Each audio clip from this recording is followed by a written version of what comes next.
Araba Radio.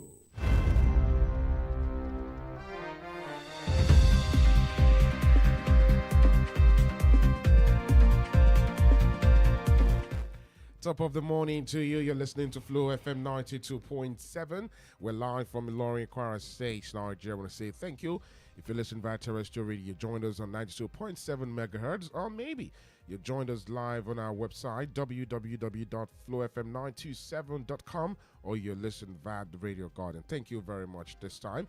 This is the headline news review, and this is the point where we review and I'm taking an in-depth look at some of these big stories making headlines. Nigerians are interested in some of these big stories this morning, and Nicholas Nwarunoye will be analyzing some of these headlines, and also we'll give you a chance to join the conversation to pass comment at any point of the program. All you need to do is give us a call on 0807 777 9927. 0807 777 9927. You can also text us on WhatsApp, but please note that there are simple rules on the program. The headline news review for callers, all you need to do is know that you have a space of 60 seconds, that's about a minute, to pass your comment so we can accommodate more reactions from the people. Also know that there will be no place for fake news. Logical fallacies will not be entertained on the program. Our comments should be very, very civil, concise, and straight to the point. Let's not insult anybody with our comments. Also, to state categorically that our views and positions taken and reactions taken on some of these headlines is not in any way the position of Flow FM 92.7, but solely expressed first by the analyst Nicholas Nwarunoye, and if we got calls, and solely by the caller this morning. My name is Adeyemi. And I'm Danielle Shitta-Bey. Thank you for joining us. How are you doing, Nicholas? Good morning. Good morning. How are you doing? Fine, thank you. How's the holidays been? Well, relaxing. Relaxing. Okay, Yeah. well, we love that for you. Can I, before we go to begin our conversation, can I also just ask this very, very on a lighter note, though? Okay. The rush for chicken was very, very high during Christmas. Is there always a decline during the New Year, towards the New Year? Not necessarily. Not necessarily. Yeah, of course, it fluctuates. You know, you expect that people will have spent majorly on Christmas, so there is a dwindling, but it does not follow because So there are money expected for New Year. You know, might pour in, and of course, Nicholas is saying, don't do it in the New Year. Let's begin our national conversation. All right. Thank you for joining us. Starting off with this really big one, Sarah tells President Tinubu, has appealed to President Tinubu to request the Code of Conduct Bureau CCB to publish his assets. Now, what implications will President Tinubu's decision to publish his assets have on the overall transparency and accountability of his administration, and how might this impact public trust? If the president decides to, like he said, that he's going to, he will consider allowing CCB to publish his assets. Now, what it simply says is that he has declared the asset, but it is now left for him to authorize CCB to declare it to the public. So it is a requisition of every public officer to declare assets periodically. You know, this allows for transparency so that you don't use the office for self-aggrandizement. You understand? So, but then, you see, when you publish it, you know, it gives the impression that you are open and transparent. There is always, a trickle-down effect, a ripple effect. You know, every public officer that you appoint will be forced to do the same thing too. Because if the head has done it, then everybody has to do it. Now, if you recall, under Umaru Musa Yar'Adua, that was the first thing he did. So it compelled his deputy at that time, the vice president, Goodluck Jonathan, to do the same. You know, but it is always, let us understand that legally it is a personal matter. But then, considering that the fact that President Tinubu has always been under that impression of, being rich without plausible explanation as to his source of wealth, I think this will go a long way to instill a lot of confidence, within the country. I need to just make a clarification as to when you mentioned legally is a personal thing. Yeah. But what's the position of the Constitution on assets declaration? If you look at chapter 6, section 185 of the Nigerian Constitution, 1999 as amended. It says, a person elected into the office of the governor of a state shall not begin to perform the functions that until he has declared his assets and liabilities as prescribed in the Constitution and has subsequently taken and subscribed to the oath of allegiance and oath of office prescribed in the 7th schedule of this Constitution. Again, when you mentioned legally, it's a personal thing. Is it? No. What I mean is that it's personal if he decides to make it public. Oh, on that note. It's personal if he wants to, but he must declare his asset to CCB. So it is now left for him to say, okay, CCB, please publish it to Nigerians. Let them see what I have before I came into office. So that when I go out of office, there can be comparisons on what you owned when you were there, So, and it equally allows for a statutory instrument called, I don't know what, I think escaped my mind. That is a blind trust. When you give, like if you have a company that you're always running, so when you give a blind trust, that is, okay, this company can continue running, you can do businesses, but I have no hand in whatever you do. So whatever business that company does, that the office holder is shielded from whatever liability that comes from it. Obasanjo did that with his farms, Obasanjo farms, because there was a situation where one of his holdings purchased shares in Transcorp Hilton, and it became an uproar. So a petition was written against him. Then he forwarded it to EFCC. The EFCC. So it was then, what I recall being in Broad Street Journal, one of the sister journals of TEL. We did an investigation on that story, and what we got to learn was that he had already given a blind trust. So the president is shielded from whatever public idea, it's that in that organization is independent of the president.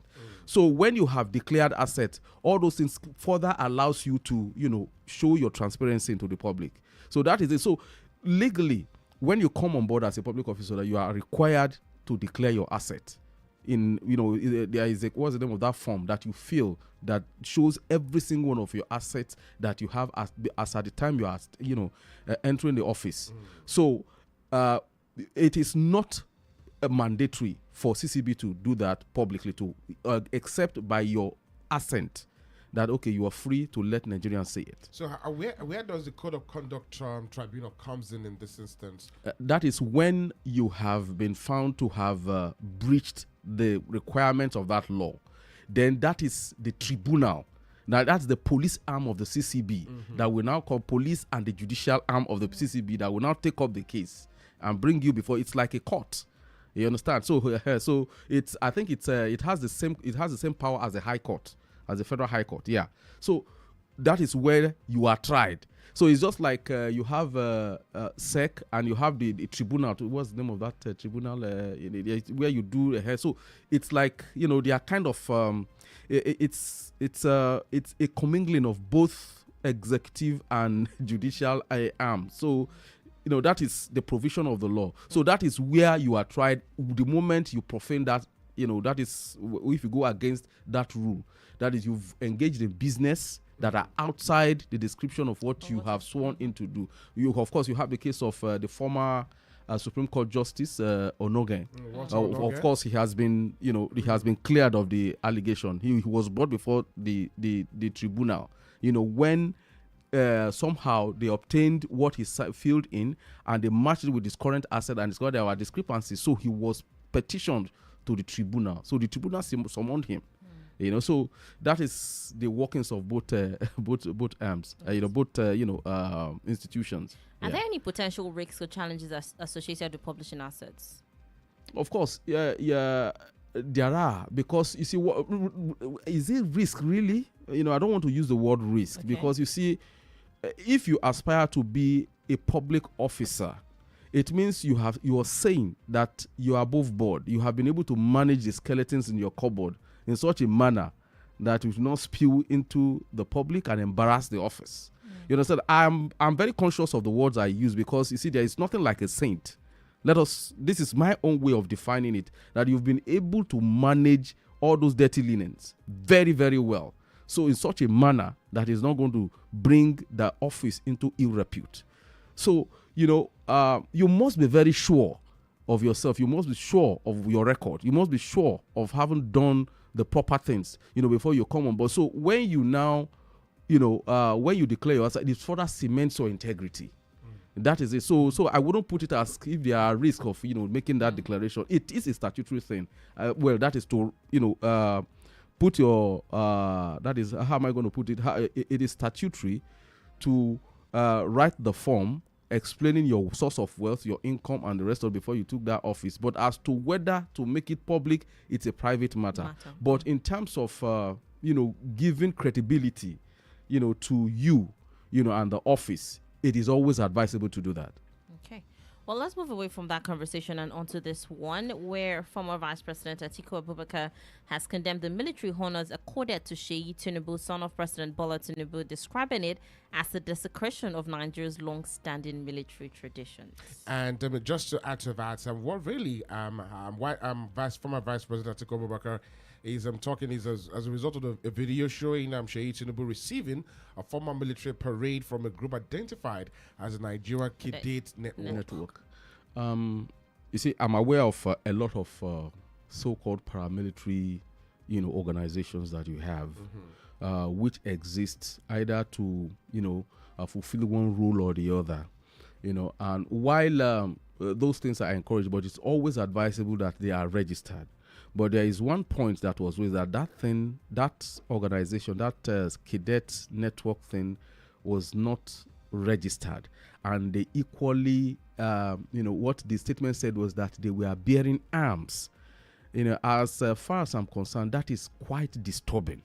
And the mere fact that if, all those observations are actually true, the mere fact that we haven't seen it in the news that Sheyi Tinubu hasn't been invited by DSS is equally more worrying. Because if you recall, is it Bodejo, the number one Mieti Allah, that is the head of the Mieti Allah, did create a security guard, paramilitary, to protect headsmen in Nasarawa, and he was picked up, and for a very long time he was in detention. You understand? Then let's not equally forget that, you see, ancillary to some of the allegations made against the IPOB leader, Ngana Americano, was the creation of ESN, Eastern Security Network. And of course, this man, what the other Southwest is out Southwest, opposite number, Igboho, was accused. He was accused of, for creating a militia too. So you see, if you have all these instances and where the law was brought to bear on them, you understand, the son of the president accepting a military, salute, parade from an amorphous organization that is not registered and reported to be bearing arms, it's very, very disturbing. And I quite recall too that, you see, and honestly, the president must be seen to be fully in control of his home. Let us make this very, very clear. I do recall that there was an incident at the presidency where the president, where there was an allegation that the same Sheyi Tinubu and the chief of staff had an altercation where the president was very, very clear. It came on air and said, as far as the protocol in the presidency is concerned, is the chief of staff, that he doesn't know any other person. So, on the strength of what a former vice president has said and condemnations, and that viral video, I think responsible security agencies should do a thorough probe and make it public and let Nigerians understand that nobody is above the law. Yeah. All right. Well, when we'll talk about Atiku's motivations for, asking for this probe, would this also be off of the back of the fact that, he's trying to criticize, like he always does, the current administration as well? Or this is just a different situation? I think I would rather not impute any motives behind that, because what he has done is patriotic. There was a viral video and we all saw it, and, the party, if you look at that report, they said they investigated. So on the strength of that investigation, that is why we are calling out for this. So it is, it's like attacking, the bearer of the message without facing the message is given. Don't forget, regardless of the fact that he's in the opposition, don't forget that he has been a vice president of this country. And for a very long time, he has been a key player in the politics of this country. So we should first and foremost take the message and leave the messenger. what he has said, is it disturbing or not? For me, it is disturbing, really. And for the name of the number one, that is the first son of the country mentioned in that controversy, I think it's worth a conversation, if nothing more. Yeah. All right, good conversation. Let's quickly move on to another story this morning. Don't forget you can join the conversation, and we're streaming this program live on all our social media handles. You can get on YouTube at Flow FM NG. You can enjoy and watch past comments as well too. You can also go on Facebook at Flow FM NG, and on YouTube at Flow FM 927. I beg your pardon. Yeah. Let's quickly get on to another interesting story this morning. Don't forget, you can join the conversation at any point. 0807 777 9927. 0807 777 9927. This time, retired army generals and former diplomats, security experts are urging the president, Bola Ahmed Tinubu, to prioritize the fortification of Nigeria's northern borders in response to potential security threat arising from the ongoing, crisis between Nigeria and Niger. And of course, you recall, we had this conversation on Friday. Yeah. And what has led to all of this, advice from army generals and, diplomats and security experts is as a result of the allegation made by a Nigerian, military junta regime that Nigeria is highly involved in destabilization of their country. Well, my question is, do you see a potential threat in all of this back and forth between Nigeria and Niger? Well, you see, as it is right now, the situation is quite ambiguous, really, if you ask me. Don't forget that we did say that there is a long-standing relationship between Nigerians and Nigerians, that transcends the artificial borders we are talking about. But of course, at this stage where the head of the juntas in Niger has made an open allegations against Nigeria, there is every need, to listen to what the ex-generals and envoys are saying. Because don't forget, these are people who are directly involved in territorial protection of the country. And at the level of the diplomatic, they are just like soldiers too, but in a different kind of warfare. You understand? So they understand what they are saying. They know what they are talking about. But you see, again, how that can be done is something different entirely. Because we are talking of over the years, even when most politicians in the north don't even give credence to that border, that border that divides both countries. If you recall the many conversations that were national conversations on the non-sedentary nature of these headers, moving from one place to the other, and you see prominent even governors like the Bauchi State governor coming out to say that, look, my kinsmen are Nigerians, Chadians who move up and down, so there is no border that can stop them. You understand? So when you now have them, those same people who have been saying that there shouldn't be any border, that is a seamless thing, against, the territorial, the statutory territorial borders we are talking about. You understand? So you start asking yourself, how easy is it going to be for the president to implement this advice that is being given by this veteran, army officers and envoys? So it's going to be a very dicey one, but I think the president should take that advice very, very serious. They should take it very, very serious, because if for nothing, at least to ensure that at least there is protection for Nigerians, on this side of Nigerian border. Yes. All right. I want to ask you, if this whole back and forth is not properly handled, do you possibly see an escalation? Of course. There will be, if it's not properly handled. You see, don't forget that I equally expressed my disappointment at both leaders, not recognizing the fact that they are members of one family, the West African family, allowing... All right, Nicholas, please hold your phone. Okay. Hello, good morning. Hello, good morning. Good morning to you. Welcome to the Headline News Review. What's your name? My name is Azan Mohammed. All right, Ola Mohammed, good to have you. Please go on. Hello? Join the conversation, So Ola Mohammed. my contribution is on what the son of Tinubu did. It is very, very wrong. It is very, very wrong. Because we the youth see him as a leader. He's like a leader to the youth. So him doing something like that has been talked against people that did it. That people like the DS, like what the military did and those. So what he did was very, very wrong. That's my contribution. Thank you. All Very right, much. he took a position on it, but let me thank you for going there. Let me just ask again. This is a national cadet corps or something like that, and it's a body that trains young Nigerians on discipline, leadership roles, skills, and all. Now, was it a personal call of the son of the president to enjoy that military parade, or we should rather be looking into who was responsible for giving him that parade In the first place, yeah. in the first place? He must have gone to higher authorities. Yeah, you see, number one, as the son of the president, it carries a lot of weight. Even though statutorily there is no rule assigned to him. Obviously, yes. The mere fact that you are the son of the president, you were in neck deep in the campaign to ensure that your father is voted as the president. You were talking. You understand? And also considering the fact that this isn't the first time you've seen things like that happening within the APC rank. Don't forget Dayo Israel. Is it wrong? Is it wrong for the son of the president to campaign for his father? I think that situation, if I is very, very compromising. No, Nicholas, is it wrong for the son or daughter of the president to campaign? No, there's nothing wrong with that. I needed that Absolutely, answer yeah, straight. there is absolutely nothing wrong with that. All right. Absolutely, he has every right to do that. But you see, the fact is, he's part of that family.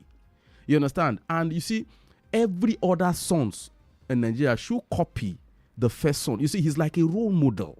That's what we're saying. So then, don't forget too, there was a similar a controversy earlier. Hello. All right, please hold on. Okay. Hello, good morning. Hello. Hello, good morning. Hello, good morning.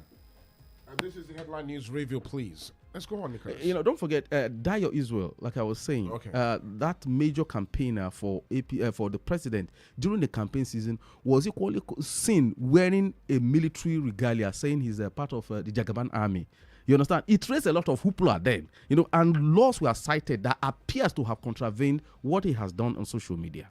So you see, there should be, people who are ruling, who are involved in ruling a country should not be seen in being part of actions that tend to undermine the law, that appears to undermine the law, because if, like the example of the Mieti Allah we said, he claims that he wants to set up something to protect his people, and at the end of the day, he got arrested. You see, the law must be seen to be even-handed.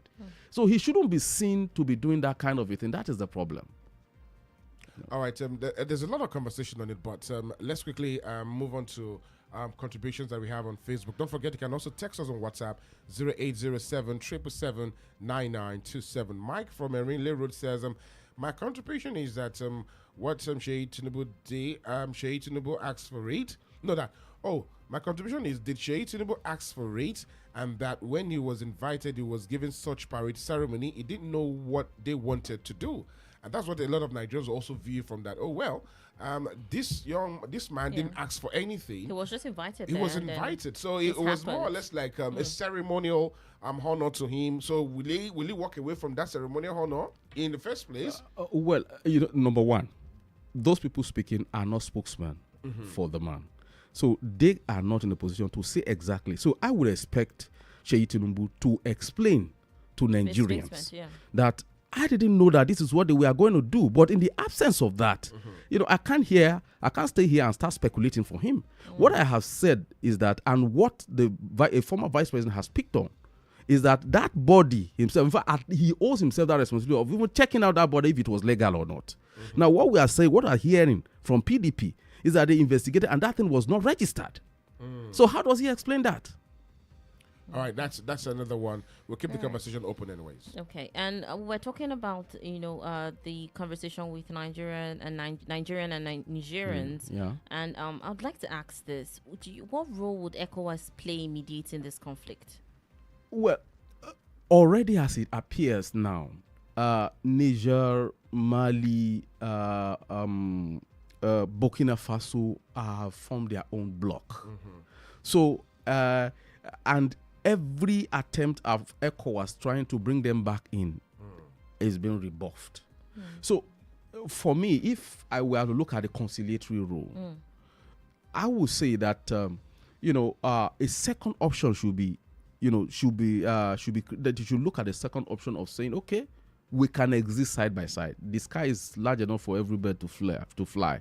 We can exist side by side, but let us have a common ground where it's non-negotiable regardless of whatever alignment we want to belong to. If you look at this, I don't know, maybe it's just a theory in my head that's playing out. But if you look at this, Burkina Faso, Niger, and all these countries are forming their blocks. There are reasons for going away from ECOWAS. Is it solid enough?